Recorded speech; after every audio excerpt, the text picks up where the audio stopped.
Newsfirst Newsline with Fernando. And a very good evening to you. This is Newsline Zoom, being made, of course, in the most challenging of circumstances, but thank God for technology. And our guest this evening, of course, is no stranger to all of us. It's Mr. Lihini Fernando, who represents the SJB, I'm told. A very good evening to you, Lihini. Hi, good evening, Faraz. Pleasure to be in discussion with you yet again. Thank you. Today, of course, being the last day of the year, it is time to reflect, no doubt. And here at the Capital Maharaja Group, we've had our very own horrible year in which, sadly, we saw the demise of our former chairman, Mr. Rajendran Rajamahendran, who took leave on the 25th of July. And the lights went out for a while at the Capital Maharaja Group, whilst we regrouped and came to terms. But what we found, of course, is that Mr. Rajendran Rajamahendran, for over 50 years, he'd set up a wonderful springboard from which our group can go places if that is what we wish to do. And of course, the legacy of that is one of leadership to follow. And in every bit of our group, in every bit of the outposts of our group, we find people who are trained and fully able to and committed to taking our group towards different places.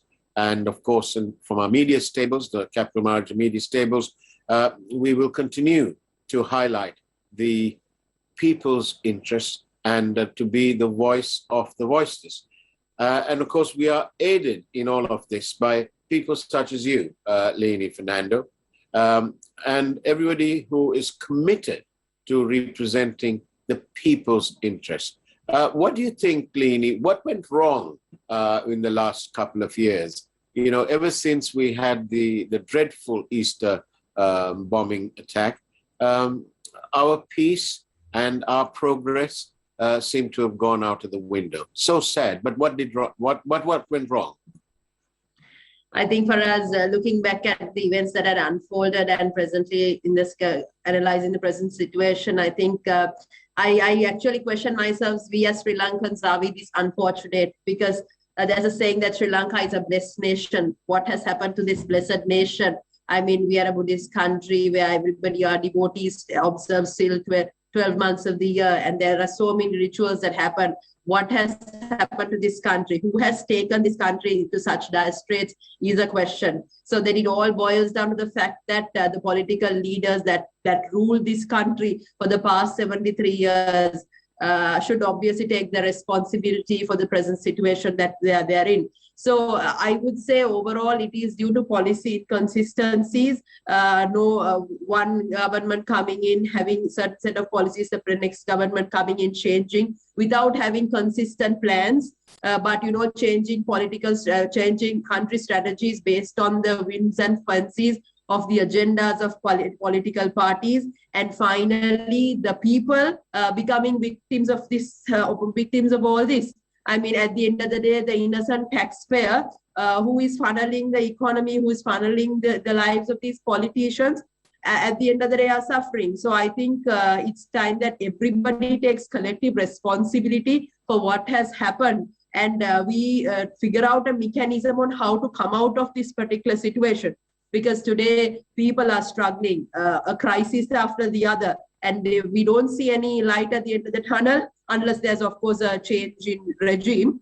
But blunders after blunders, and some may say that this is due to COVID, but I don't say that it's due to COVID. It is pure economic mismanagement and the inability to govern in a scientific manner, inability to govern with consistent policies, inability to stick to particular decisions, inability to take advice from professionals, but relying on, I would say, maybe a few military officials who will advise on a day-to-day basis.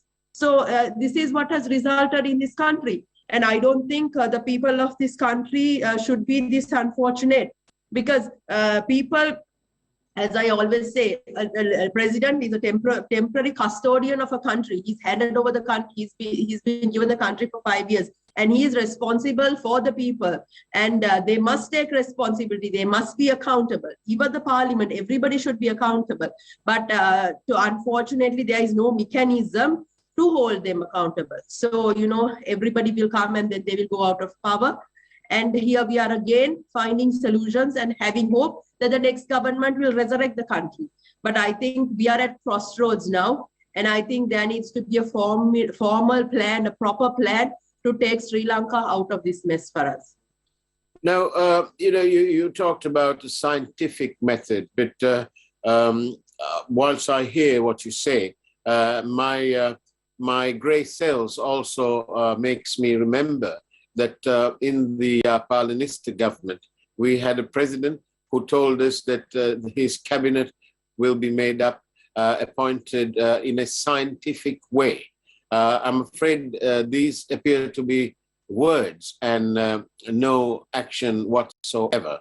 Our politicians in the past certainly have been pretty good at over-promising and under-delivering.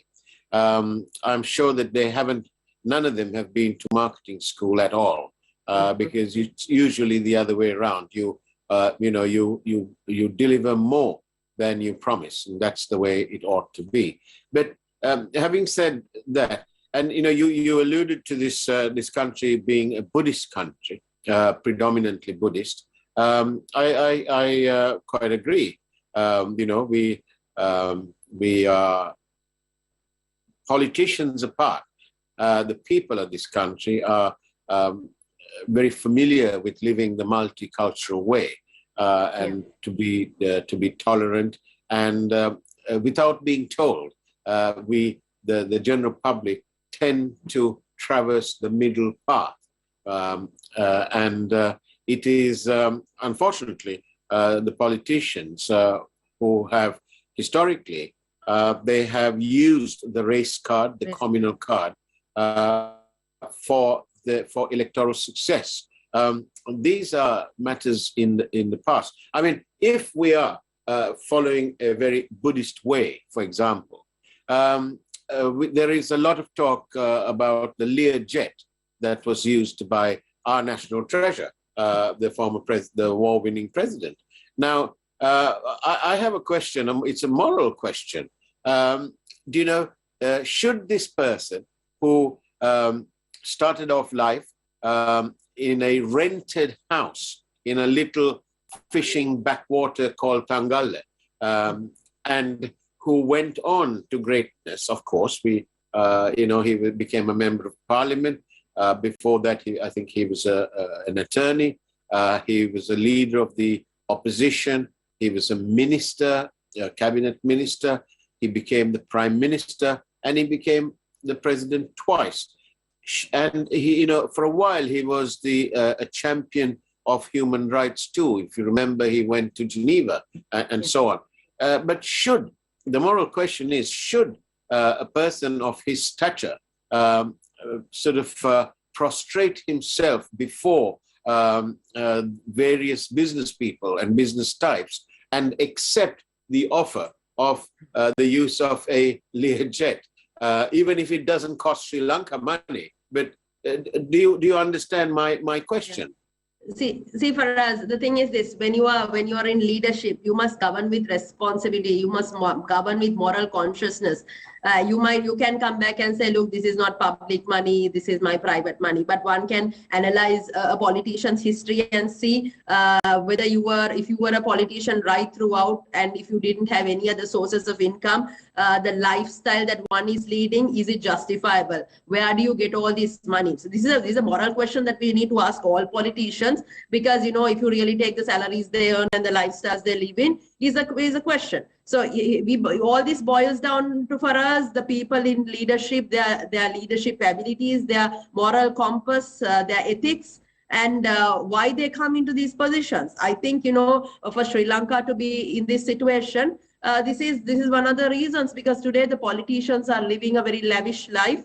I mean, all living at the expense of public money. And here we are, the general public suffering from fertilizer crisis to gas crisis to milk powder crisis to medicine crisis. So everything, it's like the public money has been robbed daylight by these politicians. I mean, it was quite evident, even though not proved from what came out of those Pandora papers. So at the end of the day, for us, people, they might come in from a vote. They might be in those positions. They might, have that sense of satisfaction by fooling the people. We are still reigning. But then at the end of the day, what our politicians, I think, does not realize is that we all go down under 6 feet someday. And what you leave behind is the legacy that you create. And if you have governed the country in the right way. So the problem is that nobody rules this country with a level of consciousness. And at the end of the day, it is all reflecting right now. I think Sri Lanka has come to a brinch point. I mean, this is in dire straits and the economy is just bursting. And, all this is to be factored into the politician. Because where is the money? Where are all these money lying? If it's not with the people, if the forex is not with the people, where are these monies lying? I mean, you see houses without no names of individuals. You see people, indictments being filed in court and then they being withdrawn. I mean, you see multiple cases, people getting discharged. So do you mean to say these crimes, these felonies were never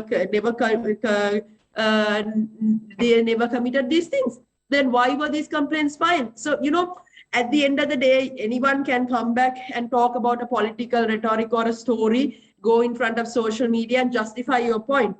But the underlying truth is the fact remains. Though proven or not proven, the fact remains. So I think, people are seeing beyond the politician. And the time where politicians thought that, I can do anything and get away, I think that time frame is ending. People are looking for the right leaders. People are looking for people with consciousness, people who can lead the country with honesty, integrity, leaders who can live by their word, who can deliver to the people, who will use public money for the benefit of the public, not for the whims and fancies of sustaining their political power or their party sustenance, I would say. So I think, 2022 will unfold all these things. And if I'm to say, if Sri Lanka is to come out of this crisis, we need to have a proper plan. I have a few points I can discuss on what we need to do. We'll come back to those points after a break, because you'll need more than 2 minutes, and the break is looming. But let me give you some statistics inside this 2 minutes. And yes. Statistics are important, and because it can shape the future. Consider this. Sri Lanka has been independent, so-called, independent from our colonial masters, and just about that, I think. But over about 73 years now. Now, let me point this out. South Korea, at one stage, our per capita GDP was $1 more than them. One was 89, the other was $90 per capita. That was in the years gone by. But today, with a population of 51 million people, South Korea's per capita GDP is around $31,000. Out of this population of 51 million, they have got their youth population, the youthful population is approximately 8 million. Now, out of that 8 million, just under 2 million go to university. 1.98 is the last figures we have. 1.98 million students in the university system. They have over 200. They have actually 203 universities in the whole of South Korea. I dare say that an educated population will see through all these shenanigans and all these false promises. Do you remember they even said we'd bring rice from the skies or some blessed thing like that. And I remember being rather little at the time, and I'm wondering, I used to look up in the sky and say, really? Are we going to get paddy now from the, so I suppose that it's been in the interest of our legislators right throughout the years to not educate our country, the people. Because if we were educated, if we had more people who were educated, then we would be in a different space at the time, at the moment. As you probably know, in Sri Lanka, around 350,000 children enter the education stream every year. And by the time it comes to going to university, for years and years, the state has only had about 35,000 spaces, another 15,000 in the private sector, so a total of 50,000, and about 114,000 vocational training places. What happens to the rest? Do they become three-wheel drivers? And is that the end of the matter? And there's no alternative either. There's no alternative sources, skilled employment, skill development. There's no scientific method of harnessing the potential of the youth in this country. See, again, all of this boils down to policy for us. Policy. They want to create a youth that goes behind these politicians and who falls under their beck and call and their mercy for jobs versus building up that independent youth. As we come into this break, I think successive future governments will find, and I believe politicians in the making, such as yourself, will find that it is not possible to continuously pull the wool over the eyes of Sri Lanka's youth. On that note, let's go for a short break.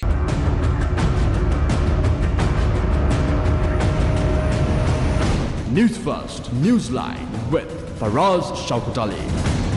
And a very good evening to you again, and welcome to Newsline Zoom, a recording that is being made under the most challenging of circumstances. But, everybody's got to do a job. And when it comes to representing the people's voice and the people's interest, there's no better place than Newsline and Newsfirst. And we're joined, of course, by Ms. Lihini Fernando, representing the SJB. Now then, Lihini, welcome back. You told me that you had some points that you'd like to tell us and to share with us. Please do. Yeah, so coming to overcome this crisis, I think in 2022, Sri Lanka needs to have a proper plan, an economic plan, a well-disciplined economic plan. What we see is plans that are being changed by politicians from time to time. But here we understand that we have a forex crisis. We understand that we are on a deficit, our trade account deficit, current account deficits. The gap is widening. So how do we overcome? So I think there needs to be, the government must look for and listen to professionals, get around formidable professionals who has been continuously advising the government, get them on a round table, discuss, get a proper plan, and and implement it. And also they need to communicate to the people the truth that that we will have to go through hardships, hard times, and get these plans executed. So it will have to be policy reforms, it will have to be law reforms, it will have to be economic reforms, but all these things should be done in a way looking at Sri Lanka beyond, I would say, 2030, where we will go as a nation. Because there's a point you say that when you're at your weakest, that you will be your strongest. So if we want to rise up as a nation, we can use this as an opportunity, but provided our leaders are humble enough to understand the crisis and genuinely wants to overcome this situation.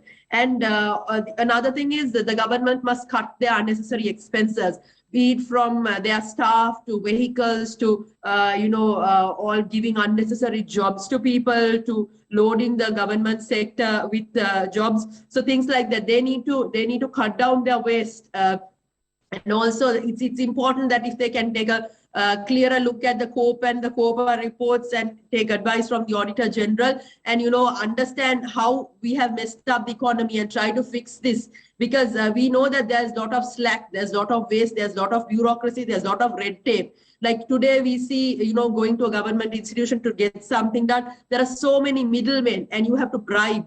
So this has been a culture in this country. No one wants to put the process in black and white. you need to introduce e-governance systems, governance platforms, so that the system is transparent, so that people can go and get their work done with minimal hassle. These are signs of developed economies. So, instead of funneling the middleman, instead of funneling corrupt channels, we need to, the government must genuinely make an attempt to make these processes efficient. And also we need to find some new sources of income, because throughout the years, we have been relying on our foreign remittances, tourism and apparel. Why we need to look into new sources of income, like things like building Sri Lanka to be a knowledge hub, a knowledge economy, KPOs, BPOs, LPOs. These are things that we can, focus on. How do we harness the knowledge of the people? How do we utilize that? And also how Sri Lanka will be a part in the global production network. What is it that we can develop better in this country? What is our competitive advantage? Who are we as Sri Lankans? What is our Sri Lankan identity? These are some of the things that Sri Lanka needs to focus on. And also we need to invest on, as you very rightly said at the beginning, invest on education as well as health.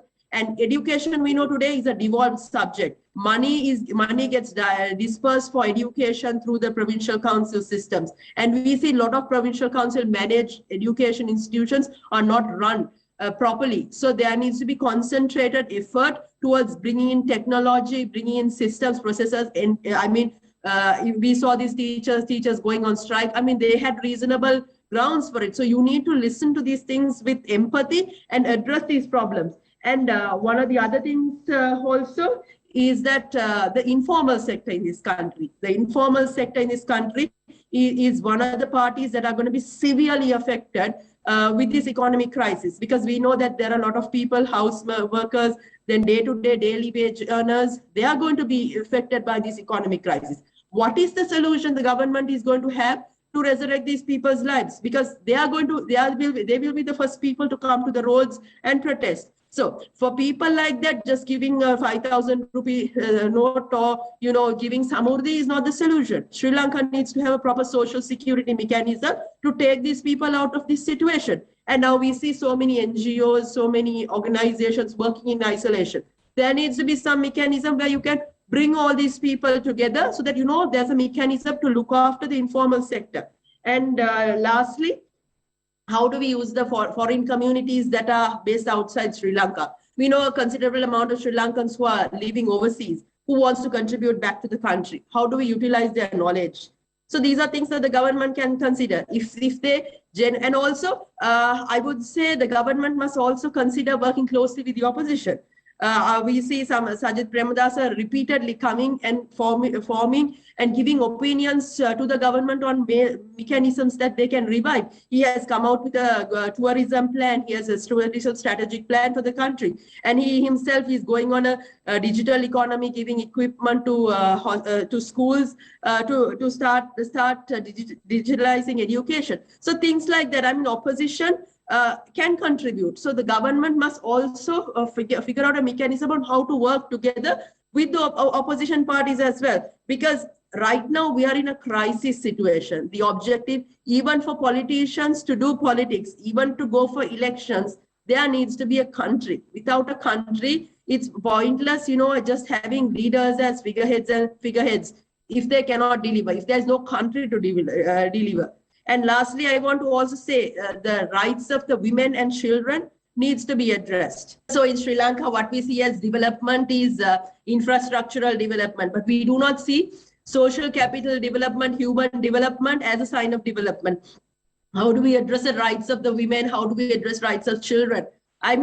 What happens is when we go into economic bridge, the women are the people who are going to get affected. There will be domestic violence. It will lead to child suicide. It will lead to drug abuse. It will lead to the next generation in this country going astray. So then we are going to have severe social problems. So these are factors the government must consider. Development is not just about opening roads or opening highways. Development is about building a person, building a quality life for the humans of this country. This is what the government needs to do. A happy Sri Lankan. How do we govern this country to the next level? And also one more thing, govern without racist agendas, because no country will develop with racist agendas. We must understand that we are a multi-ethnic, multi-religious country. we can't gain any satisfaction by putting down one race over another. We must accept and we must govern by thinking that while respecting everybody. So all these things lie with the leader. But unfortunately, I must say the present leader does not demonstrate any of these things. So, but we are left with that. So all I can say is we hope that, whoever the leader comes, the next leader of this country will take these things into mind, because the present administration has failed. But nevertheless, nobody wants this country to fail. So these are my thoughts for 2022. And I don't think we should completely lose hope, but if we do the right thing, we surely can come out of this situation. I'm posing this question to you because you're involved in local politics. Do you think that we have far too many elected officials? Do you think we need a provincial council, for example? Is that a waste of time? See, I think it's like this. We have a three-tiered governance structure in this country, and it was formed by fulfilling certain objectives, but those objectives are not getting fulfilled. That is the question. Money has to be devolved accordingly, and so that those provincial councils, those local municipal councils can work. They're not just institutions for the sake of being institutions. Now, for example, the local councils that we sit, our main source of income is the tax, is the assessment rates that we get and the stamp duty. So what sort of town planning can you do with that income? So the central government must disperse. So I think this three-tiered governance structure needs to be looked at in totality in terms of how the system can be revived. Having leaders, but how to govern it in such a manner so that, these systems are not just bodies, but runs efficiently. And just as we come to the end of this program, sadly the last in this year, but we'll be back in the new year with more programs that will highlight the people's interest, the voiceless. We should continue to provide a voice for the voiceless. And,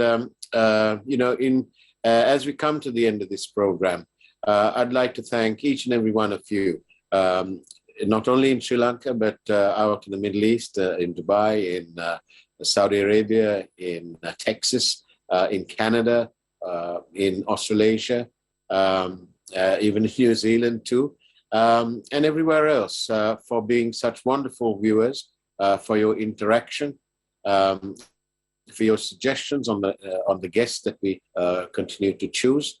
And it all helps because it is a collective effort. And as we leave you tonight, thank you, Lihini, Fernando, for your time, your contribution on our network. And as we leave you tonight, I'd like to wish each and every one of you, on behalf of the Capital Maharaja Group, of which Newsline is a very proud member of, we'd like to wish you all a very happy and a safe new year, in which all our aspirations will come to pass sooner rather than later. Thank you very much. And on that note, that's the way it was on Newsline Zoom. Take care, and as always, God bless you.